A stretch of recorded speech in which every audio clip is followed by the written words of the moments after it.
Bom dia de novo, professor. Bom dia, bem-vindos novamente.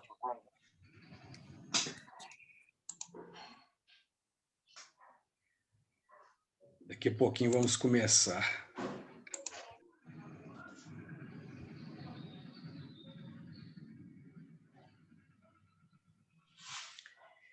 Então, na aula passada, hoje, né, eu estava falando sobre a questão do sanatório, do hospício, e eu mencionei, só um minutinho, o pessoal está chegando aqui. Você já leu esse livro, professor? Já, Nossa, professor, que isso? Você leu quanto tempo? qual livro que você fala? Esse aí que a gente está falando. Em 3 dias, a gente lê Nossa, rápido. professor, que isso? Você tá doido? Eu particularmente leio muito rápido. Eu faço Bom, bom, leitura bom. dinâmica. Me acostumei a fazer leitura dinâmica, então leio muito rapidinho. É costume, professor, isso com o tempo. E isso é questão de treino, de costume. E quanto mais tempo você fica sem escrever ou sem ler, quando você retoma, você sente muita dificuldade. Eu digo isso porque até eu, quando vou escrever, se eu ficar muito tempo, eu sinto dificuldade, a gente fica enferrujado mesmo, como se diz, né? Então isso acontece muito. Então, eu estava falando na aula passada sobre o Holocausto Brasileiro, comecei a introduzir, né, o tema do livro, e eu mencionei na aula passada a estrutura do chamado panóptico, né, que é essa estrutura de vigilância tradicional, que foi criada por ocasião da ascensão da Revolução Industrial, justamente com o objetivo de vigiar os presidiários, os trabalhadores nas fábricas, vigiar também as crianças ou nas escolas, as pessoas nos conventos e seminários. Então, essa estrutura de vigilância é essa estrutura clássica que a gente vê em muitas edificações. Eu estudei sempre em escola que tinha essa estrutura. Não sei se vocês já estudaram em colégio assim, né? Nas escolas em que eu estudava havia essa estrutura, e aqui temos um exemplo básico disso, né? Essa torre fica aqui no meio, e aqui em cima alguém fica vigiando. E vejam que desse meio do pátio é possível vigiar todas as salas, todos os cômodos, né, do prédio. Essa, então, é a estrutura clássica da vigilância. Nem sempre haverá uma pessoa vigiando, mas como você não sabe se a pessoa está lá ou se não está, você acaba ficando completamente controlado com relação ao seu comportamento, né? E nós podemos perguntar, hoje ainda existe essa estrutura de vigilância? Sim. Eu vi uma reportagem no MGTV, no início do ano, eu não consegui agora localizar a reportagem, mas eu fiz um print, né? Esse print aqui é de um fiscal que foi colocado na cidade de Santa Luzia, aqui próximo, na região metropolitana de Belo Horizonte. Esse boneco foi instalado, foi colocado numa guarita na entrada da cidade, né?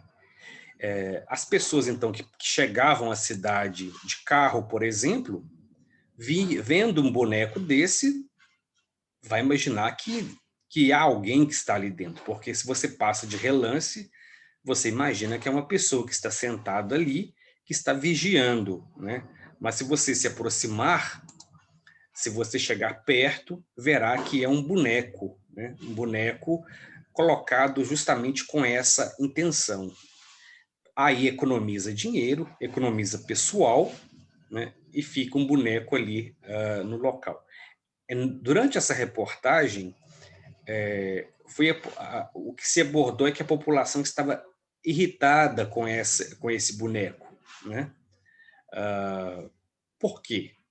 Primeiro que você, quando tem um boneco assim, você fica muito inseguro, porque você não sabe se é o boneco mesmo ou se é alguém, né?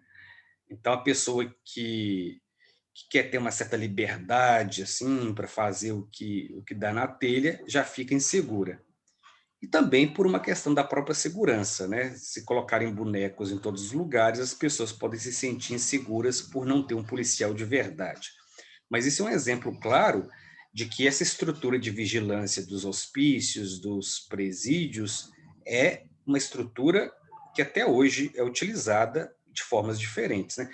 Eu tive essa experiência de eu precisava pegar um ônibus, né? Era aqui em Belo Horizonte. Eu precisava pegar um ônibus. Eu estava num bairro afastado. De noite eu vi um guarda assim, numa guarita, né? Que é uma espécie de casinha. E eu fui pedir informação a ele sobre o horário do ônibus. Era de noite, bem tarde, e ele não me respondeu. Era um boneco. Depois eu fui ver que era um boneco. A gente demora a perceber, porque você não imagina que vai encontrar boneco. Mas claro que é uma situação ali extrema. Mas eu já tive ocasião também, aí já foi de lerdeza mesmo, de pedir informação a um boneco de loja, de manequim. Mas isso quando eu era mais novo, não sabia, né?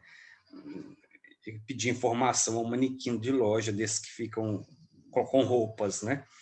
Mas, então, esse é um exemplo que nós temos sobre a estrutura do panóptico. Eu falei também na aula anterior sobre o personagem que representava Barbacena no programa de humor. Deixa eu ver onde que eu acho aqui. Esse personagem que eu encontrei uma passagem aqui que a gente vê a escolinha do professor Raimundo.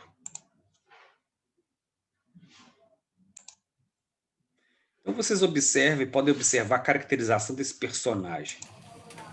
Joselino não está. Foi fazer uma coisa que ninguém pode fazer por ele. O quê? Tirar um retrato. Pensou que ia falar que ia tirar água do joelho, né? Não pensei nada, só queria saber. O seu ponto é gramática portuguesa. Sim, senhor. Diga, seu Joselino, a palavra apenas, ela é substantivo, advérbio, conjunção, preposição? Bom, quando eu era criança pequena lá em Barbacena, eu fiquei sabendo que esse negócio que eu falo é uma galinha morta. Galinha morta. Ué, porque minha mãe, quando matava uma galinha, falava: Joselino, vai varrer essa cozinha que é apenas em quantidade. Nota 3. Opa, tá bom. Apenas. Ana. Então foi só a título de curiosidade, observamos então esse personagem que representava, né, na sua fisionomia e também na lerdeza, no modo de falar, a característica que seria do estereótipo do louco, né, da pessoa desvairada, típica que seria do habitante, do morador, aliás, do hospício de Barbacena. Bem, então, a partir desses elementos, eu vou retomar, então, a apresentação do slide.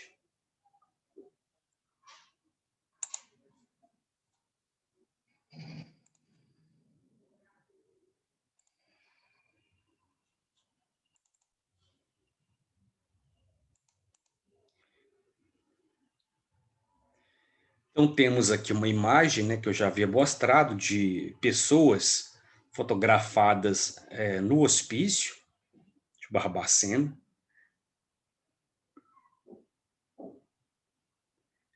O hospital, né, que fica, então, no alto da serra, e tem esse formato dessa estrutura de vigilância. Eu mostrei também um anúncio, porque o sanatório foi projetado para 200 vagas e acabou tendo 5.000. Também nós vimos que a grande maioria não tinha diagnóstico de doença mental, eram pessoas que, de alguma forma, não estavam compatíveis com o ideal de sociedade, ou porque eram moças grávidas, que haviam perdido a virgindade antes do casamento, ou rapazes tímidos, pessoas alcoólatras, que tinham certos hábitos, né, que não eram considerados normais, digamos assim.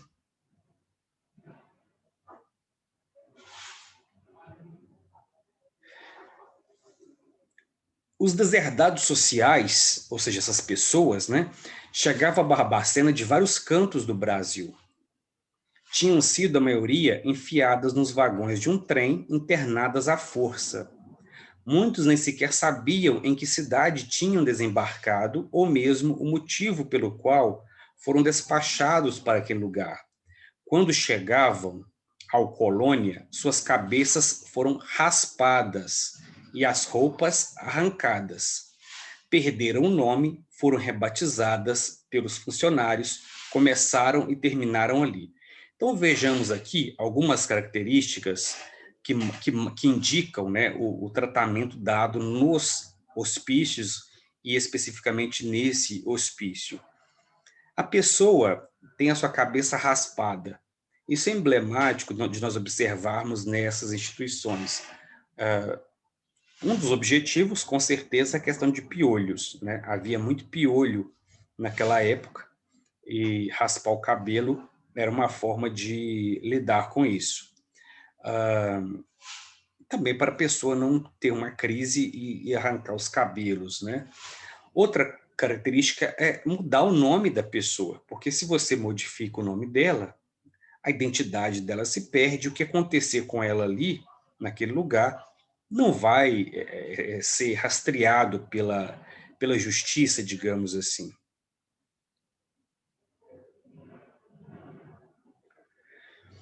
Nos períodos de maior lotação, 16 pessoas morriam a cada dia.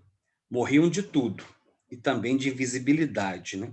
Ao morrer, davam lucro.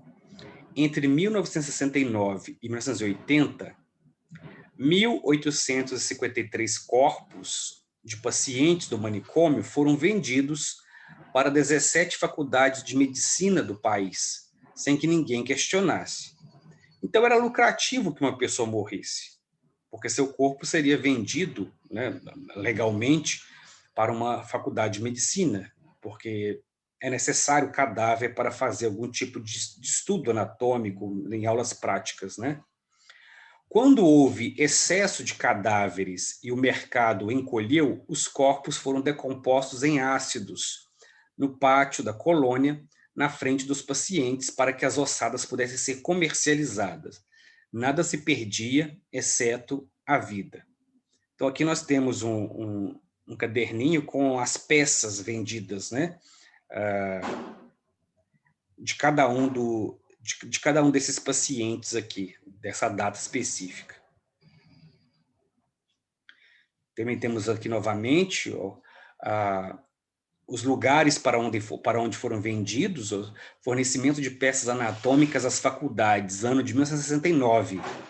Então, nós temos aqui faculdades de Vassouras, Valença, UFMG, e o total de vendas, 742 peças vendidas nesse ano específico. Sobre os maus tratos.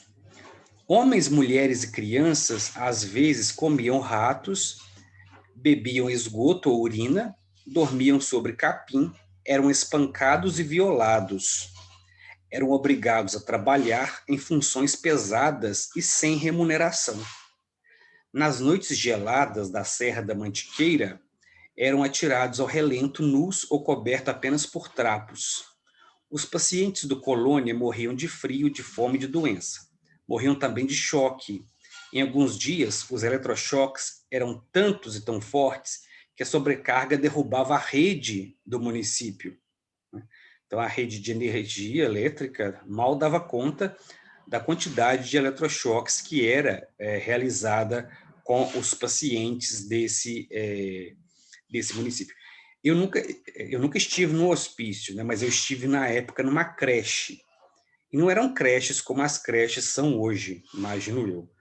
eu ficava numa creche em que nós recebíamos maus tratos também.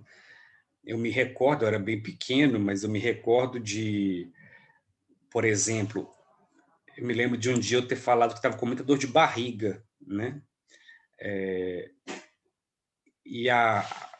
Fui até a enfermaria da creche e a moça falou, não, essa dor de barriga só melhora, deita de bruços que ela melhora, né?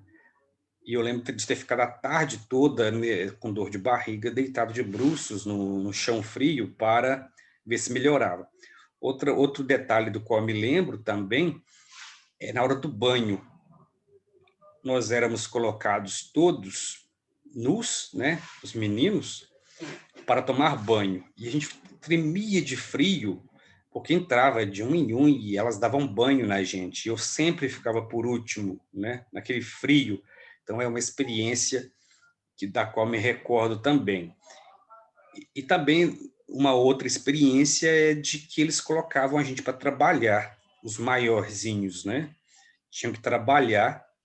Então, vejam que é um contexto no qual os direitos da criança e do adolescente não eram, digamos assim, preservados, né? Até porque o estatuto vem dali. O estatuto da criança e do adolescente vem depois. Então, temos aqui o caso de um paciente, quando mais jovem e depois, esse paciente foi internado porque era tímido. Então, às vezes, a pessoa que é mais retraída, que não é muito comunicativa, aquela introversão dela pode ser vista como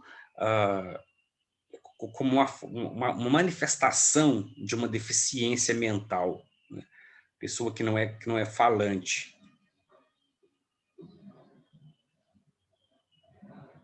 Quando dormiam, a maioria nus no frio, eles se alternavam, os que ficavam do lado de fora e do lado de dentro, na tentativa de sobreviver. Alguns não alcançavam as manhãs, né? Então, nós temos aqui essa senhora com a sua amiga, né? E vejam que não cabia todos ali dentro, então alguns tinham que dormir do lado de fora, no frio, né? E muitos morriam de madrugada por conta ou do frio ou do chá da meia-noite que era dado a essas pessoas. Quando começaram as denúncias, né? As denúncias começaram no final dos anos 70, quando um psiquiatra chamado Ronaldo Simões Coelho denunciou essa colônia e reivindicou a sua instituição, né? Então, ele disse o seguinte: o que acontece no colônia é a desumanidade, a crueldade planejada. No hospício, tira-se o caráter humano de uma pessoa e ela deixa de ser gente. É permitido andar nu e comer bosta, mas é proibido o protesto, qualquer que seja a sua forma. Então, ele perdeu o emprego. Umas poucas vezes, os esqueletos do colônia subiram à superfície. Passada a comoção pública, voltavam ao fundo empurrados pelas pedras de sempre. Então, algumas vezes as pessoas estranhavam, né, ver esqueletos assim, mas aquilo não gerava repercussão, né? Em 1961, a rotina do hospício foi contada na revista O Cruzeiro, pelo fotógrafo Luiz Alfredo e pelo repórter José Franco. O título da matéria era A Sucursal do Inferno. Em 1979, o repórter Hiram Firmino e a fotógrafa Gene Faria publicaram a reportagem Os Porões da Loucura, no estado de Minas. Então, vejamos como a imprensa começou a dar atenção, né, a esse espaço. O documentário Em Nome da Razão, de Elvésio Ratum, filmado em 79, tornou-se um símbolo da luta antimanicomial, que é a luta justamente pelo encerramento das atividades de manicômio, né, que desencadearia depois, nos anos 80, a reforma psiquiátrica que está em vigor no Brasil. O que foi a reforma psiquiátrica? É preciso perceber que nenhuma violação dos direitos humanos mais básicos se sustenta por tanto tempo sem a nossa omissão, menos ainda uma bárbara como esta.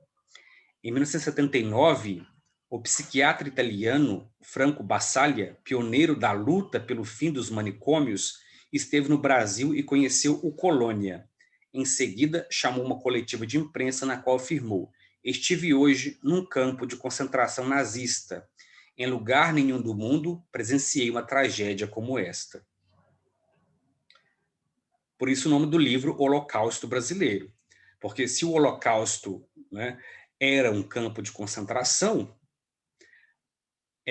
relativamente, né, ao contexto brasileiro, ali naquele hospital psiquiátrico havia uma espécie de campo de concentração, em que cabia a eles decidir quem morria, quem vivia, né?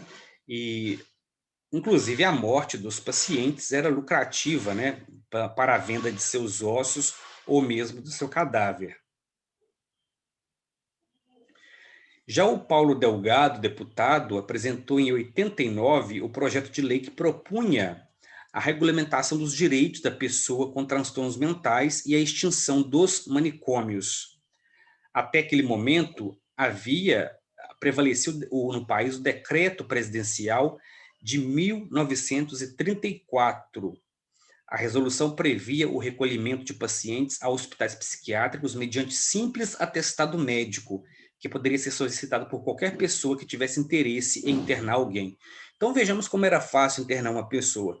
Se você está insatisfeito com o comportamento do seu filho, do seu pai ou do seu irmão, você vai a um médico, e naquela época, né, como hoje, mas principalmente naquele contexto, qualquer sintoma era passível de categorização como doença psiquiátrica, né?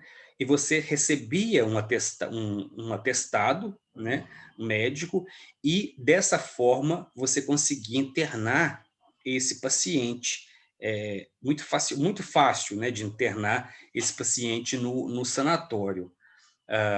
Com a lei, houve mudança nesse sentido. Hoje, nós sabemos que a internação, ela, em tese, tem que ser voluntária. A própria pessoa tem que manifestar que quer ser internada, seja numa desintoxicação, seja no processo de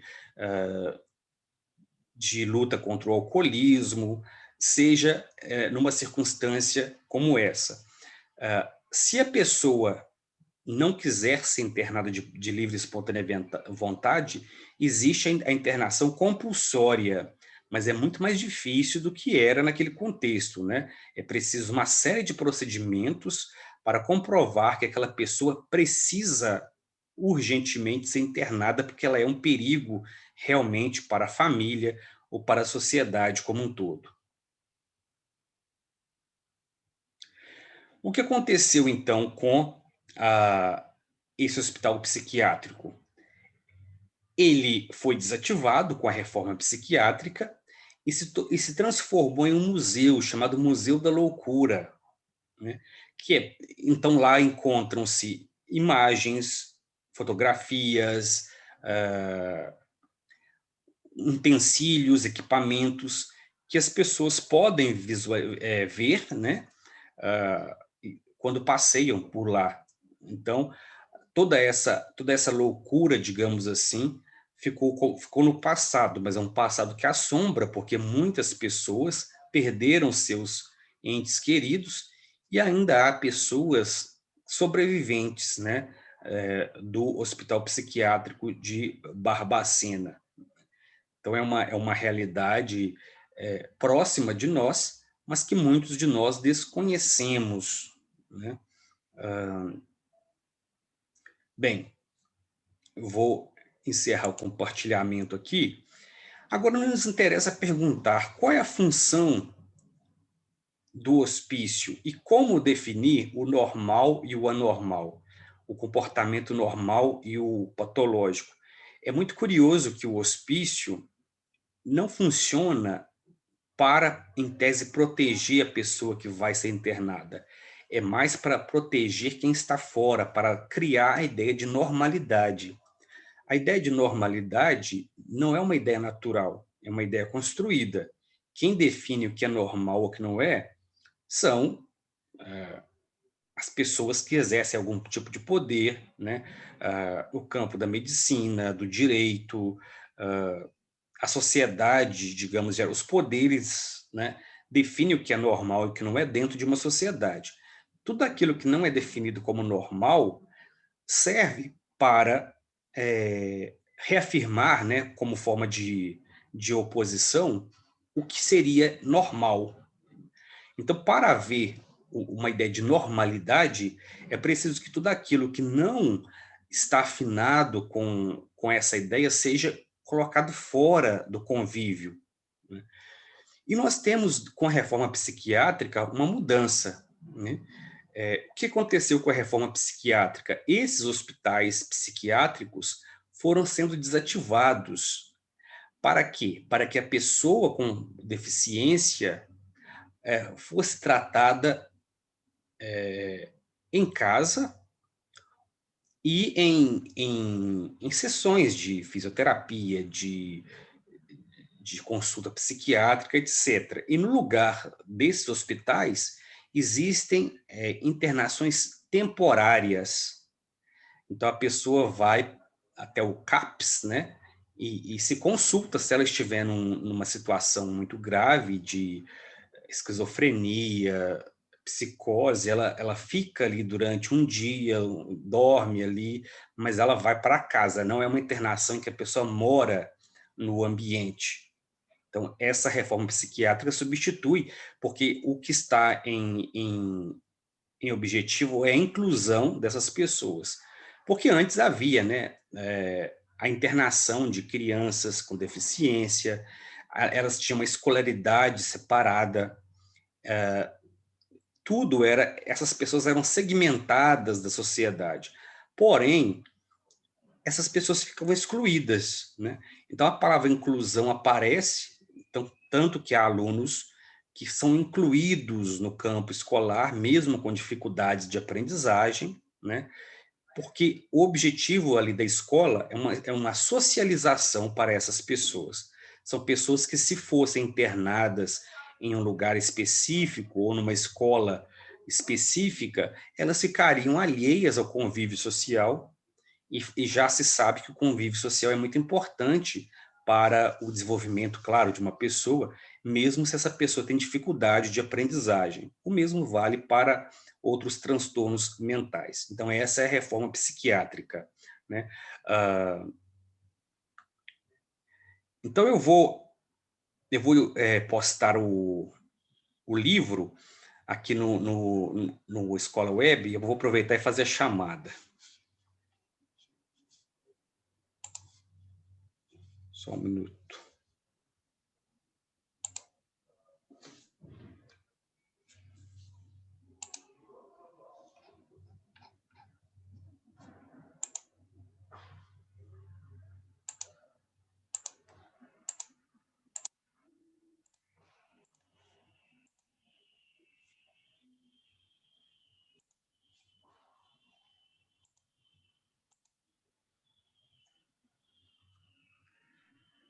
Amanda.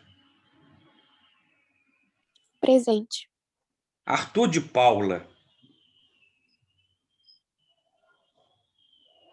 Estou aqui. Arthur Vinícius.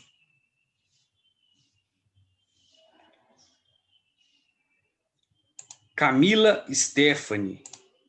Presente. Clara Ferreira. Presente. Clarice. Presente. Eduarda. Edviges. Presente. Elisa. Gabriel. Presente. Gabriele. Presente. Gledson. Jennifer. Presente. Lívia. Mariana. Matheus. Presente. Matheus. Rian. Presente. Vitor Ângelo. Presente. Vitor Gabriel. Presente. Wambembe. Presente. Ismael. Larissa. Presente. Samuel. Presente. Tawane. Presente. Bruna. Presente. Rômulo. Presente. João Pedro. Presente. Caio.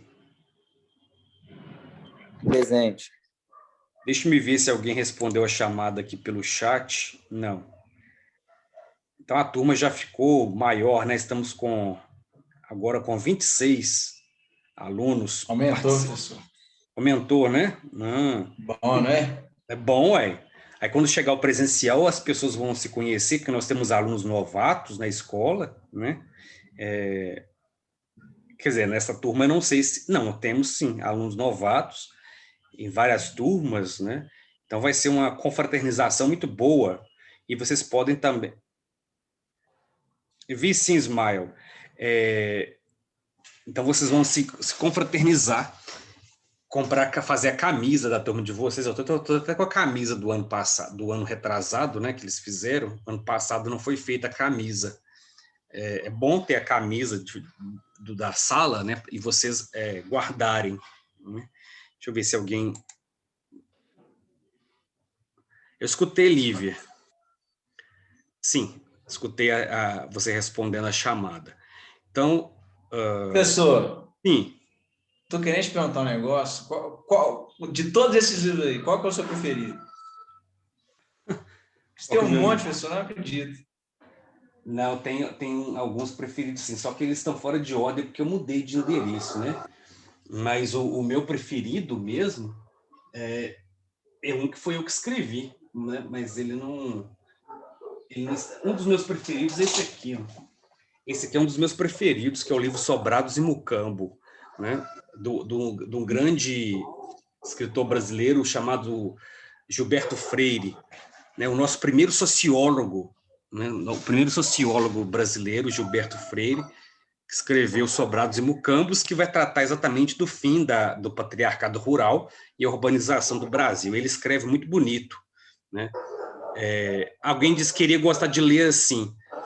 Pessoal, a leitura é um gosto que a gente desenvolve, não é um gosto que eu digo que é natural, não. Não é um gosto que eu diria que é natural, não. A gente não nasce com determinadas características, como gosta de ler. No meu caso, o meu gosto pela leitura decorreu do fato de que eu fui criado com uma família, e nessa família havia uma professora, e ela me levava, então, com ela para a aula, né? Então, desde pequeno, eu ficava na sala dos professores, vendo as conversas dos professores, né?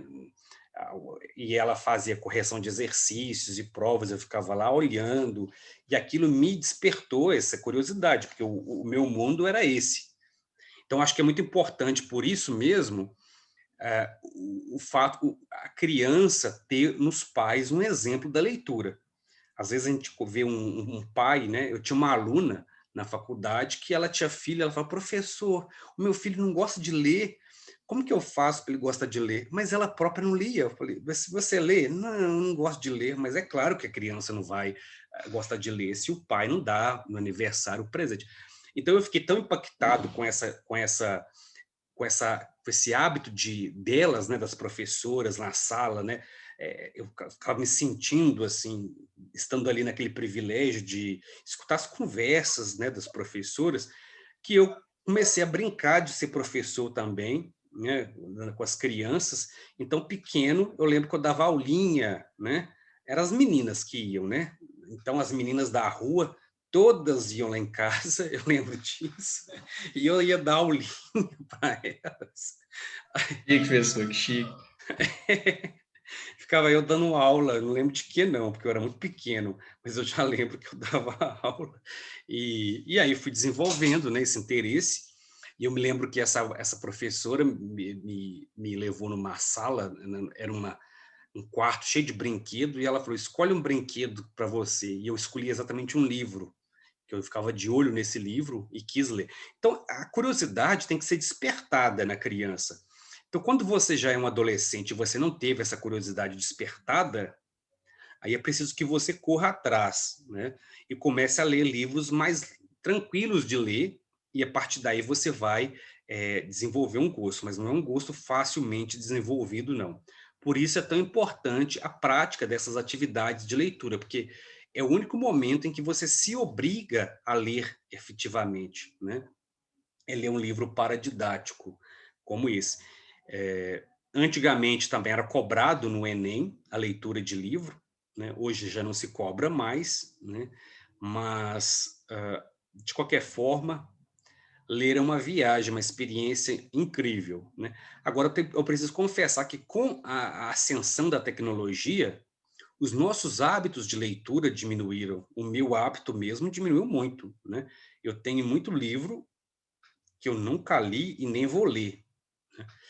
Porque a gente encontra tudo muito facilmente, as informações você encontra no Google, basta digitar no Google, você quer saber sobre a vida de um escritor, se digita no Google, você quer um resumo de um texto, de um livro, você encontra no Google.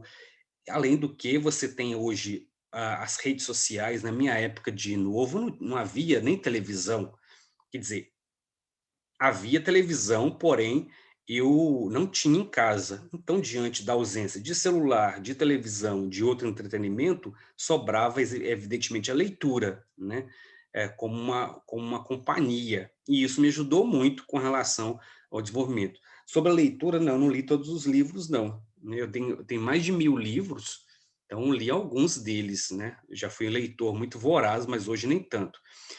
E isso me ajudou muito a desenvolver o vocabulário, né? Eu tenho um vocabulário que eu consigo usar um português padrão quando eu quero, né? Não é todo momento que a gente precisa falar um português clássico, padrão, mas isso foi ajudado pelo fato de eu ter lido muito livro e, com isso, adquirido vocabulário, que é uma grande dificuldade do aluno quando vai fazer uma redação, por exemplo, porque faltam palavras para expressar as suas ideias, né? Bem, então eu fiz uma apresentação geral desse livro que não se encaixa num romance, nem um conto, não. É um livro que nós chamamos de literário, sim, mas é um livro que trata, é uma mistura de literatura e jornalismo, porque parte de fatos, né? E esses fatos são contados de forma, digamos, de forma mais emotiva, de forma documental. Então, isso torna esse texto uma mistura de literário, por conta da linguagem, e jornalístico, por conta do trabalho que foi feito para encontrar os documentos, né? Tudo isso indica que o texto é literário. Bem, o tempo se esgotou aqui, pessoal. Amanhã nós daremos continuidade aos estudos, tá? E eu vou disponibilizar o material para vocês. Então, um abraço e até a próxima aula. Falou, professor. Falou, tchau.